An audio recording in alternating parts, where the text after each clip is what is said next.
They Never Ended the Montauk Project by Darth Varda.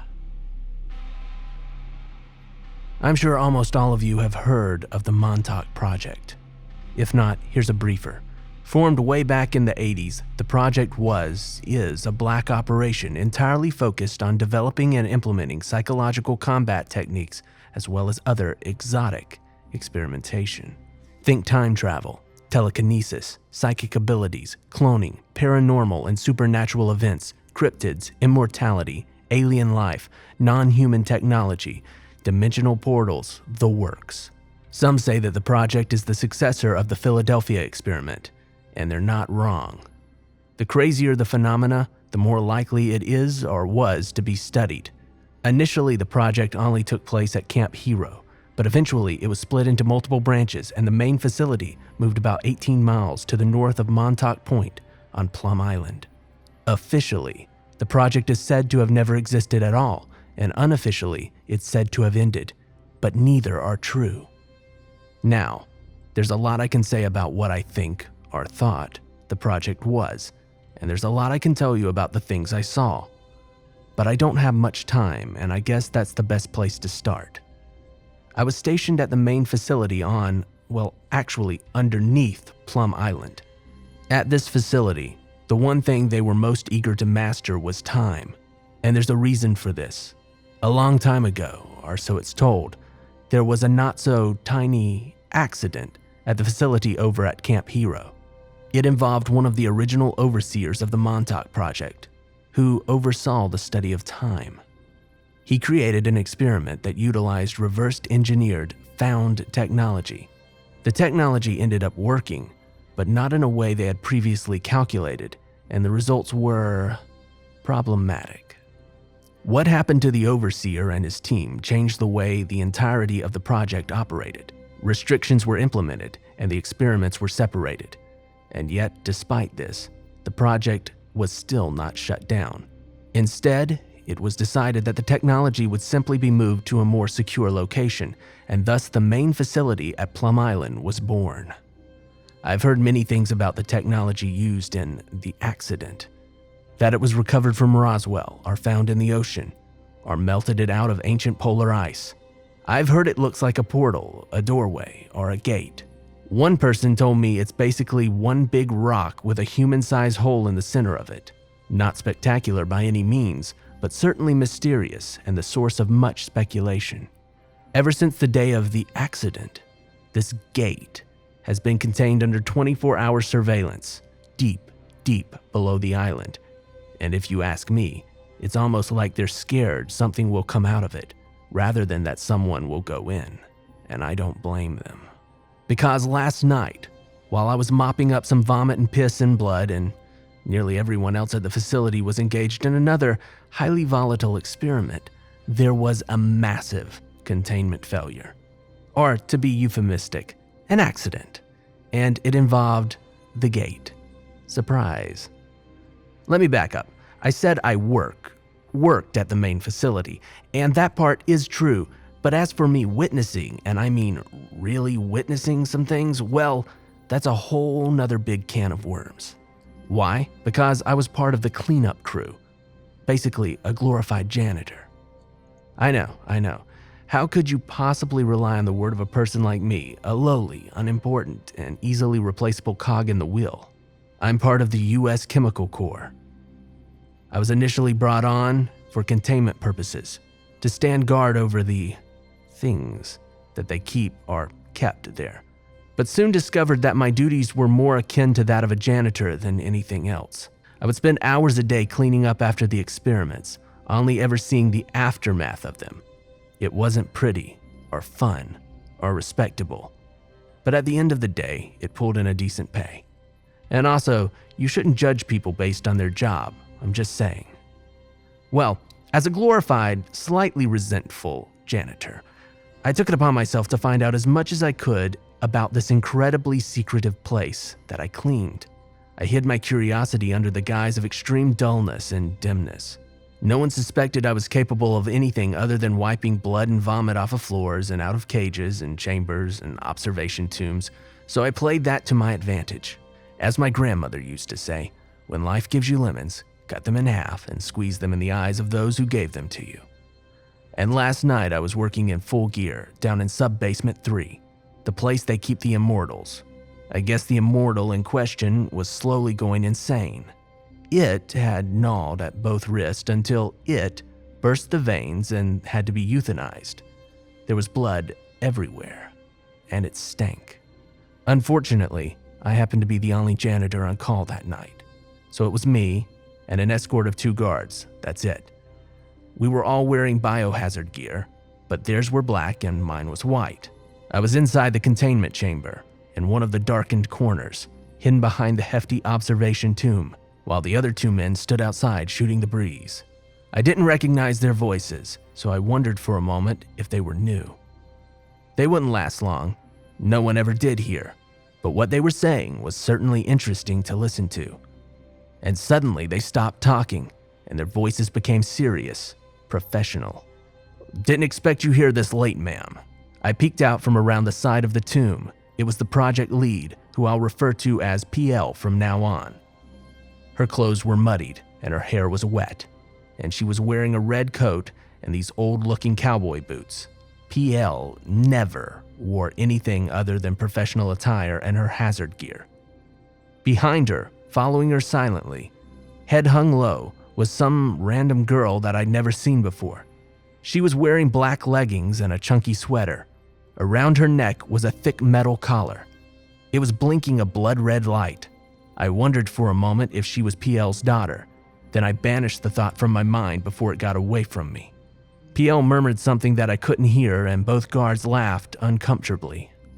One of them began to point back to me with his thumb, probably to tell PL why they were down here.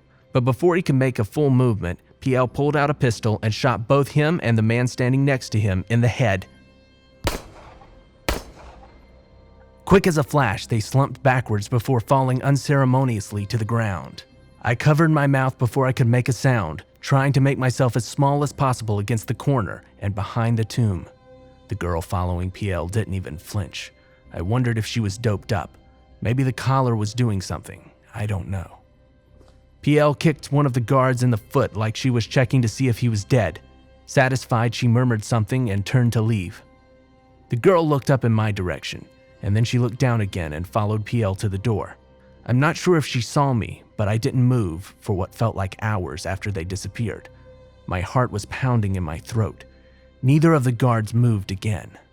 Finally, I decided that PL had left and that I should get myself out of there, so I crept out of the chamber and into the hallway. There were several more unmoving bodies littering the floor. I chanced to glance back over my shoulder and I saw it, an open door. It was the door that led down to the containment chamber that the gate was in. I hesitated, wondering why it was opened, before I realized that PL must have opened it. And, despite my fear, despite my doubt, and despite the death all around me, I was curious. So curious. I wanted to know what this was about. I wanted to know why PL had killed in cold blood, and if it was worth it. I wanted to know a lot of things, but most of all, I wanted to see the gate. I wanted to see if it was for real. I wanted to know if it could do the things that they said it could do. So I stepped through the open door and into a darkened room. The door swung shut behind me with a resounding boom. Before I could fully panic, my eyes adjusted to the darkness and I saw a red button projected onto what looked like a wall made of obsidian. Carved near the top of the wall was an insignia, a lion wearing a crown and a unicorn wearing a bejeweled necklace, holding up a shield split into quarters. Above the shield was an opened eye, with an iris in the shape of a many-pointed star. I stared at the carving for a moment before walking forward and pressing the projected button tentatively. My heart pounded multiple times a second as I waited. Silently, a thin beam of light appeared down the wall, and 2 doors slid open. It was an elevator. This time I didn't even hesitate. I stepped right in and watched the doors close with a hiss. A cool female voice rang out around me. Access to containment chamber, null. Has been restricted and decontamination deprogrammed. Would you like to proceed? I stammered out an affirmative. Acknowledged. Now leaving sub-basement 3. The elevator ride felt both a million years and less than a second, and sooner or later I was looking out into a short corridor that led to a cavernous space. Its size left me disorientated and apprehensive. It was definitely the chamber that held the found technology. A low light lit the area and I blinked once, letting my eyes adjust, and then I saw it. It is real. The gate. It stood there, hulking and ominous, in the middle of the cavern, raised about a foot in the air on a dais made from bedrock. Carved around the entirety of the human-sized hole was a strange script that I couldn't quite make out. The hole itself allowed none of the dim light through. It was pitch black and visceral, like something was hiding inside it, just beyond its edges. PL was standing next to it, reaching up, and it was so surreal seeing her there, calm as a cucumber. She looked so normal. I was so entranced by the gate, I didn't even think to hide. PL looked over at me, and it was in that moment that I realized that something was wrong. Very, very wrong. Her eyes, normally a light sea green, were fully black. And she didn't look surprised or scared or satisfied to see me standing there, gaping at her. She looked eager. The girl didn't look up at all. "Why, hello there," she said, lowering her arm. "Do you know what assimilation means?" I didn't respond, and she continued. "How long have you been watching all of us?" "All of you?" I asked. She laughed. "I'm never alone now." "What does that mean? They got you bugged? Who's the girl?" Another laugh. "You're very smart for a janitor." Cleaning up is how I make money. It's not who I am. What's going on is the standard protocol. "Too smart," she corrected. "I'm glad you followed me." "Glad?" "It might need two." She looked back at the gate. "PL, ma'am, what are you talking about? What is going on?" PL laughed, and then her voice changed. It sounded both high and low, like multiple people were speaking at the same time. "I'm going to let them in." It was my turn to laugh. It was all so absurd. All this secret stuff, all the tests, all the deaths, everything. Finally I said, "I don't know what you mean by that, but all of this is absolutely crazy." Instead of responding, PL reached out towards the gate, hovering her hand just above the side of it like it was some long-lost lover. I was about to ask her what was going on again when she reached behind her back and pulled out her pistol and shot me in the shoulder. I yelled and sank low to the ground, trying not to panic, trying to stymie the blood flow as fast as possible. PL just snickered and grabbed the girl who was just standing there, silent and docile. She tugged the girl forward and towards the human-sized hole. Suddenly, there was yelling, and 3 guards in all-black tactical gear ran past me from the corridor that the elevator was in. All 3 were armed to the teeth. 2 of them had their weapons trained on PL, and 1 of them had what looked like a sword strapped to his back. I immediately praised the powers that be for their arrival, and thought it took them long enough. PL glanced at them and made what can only be described as a noise of extreme frustration. It sounded like multiple people groaning at once. She turned towards the gate and shoved the girl with all of her strength at the gaping black hole in the center. And in that moment, I swear that time froze, and all 5 of us watched the girl and her trajectory. It looked like she was going to go straight through the human-sized hole, when suddenly she tripped and smashed her head first into the side of it, falling backwards onto the dais. The collar around her neck still blinked with the blood-red light. She didn't get up again. One of the guards roared and ran forward. It was the one with the sword. He was holding it double-fisted, left hand above the right hand, on the hilt.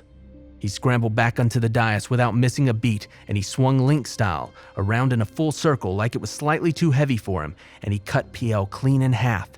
It was insane. There was a moment of silence that lasted both no time at all and eternity. And then, as we watched, PL, well, there's no other way to say this, she melted. All the way from her head down to her boots, her skin bubbled up and burned off. Her blood evaporated, Her bones blew away to dust, and what was left of her pulled down into 2 puddles of this black, gelatinous substance that instantly began to recombine into something horrific. A monster.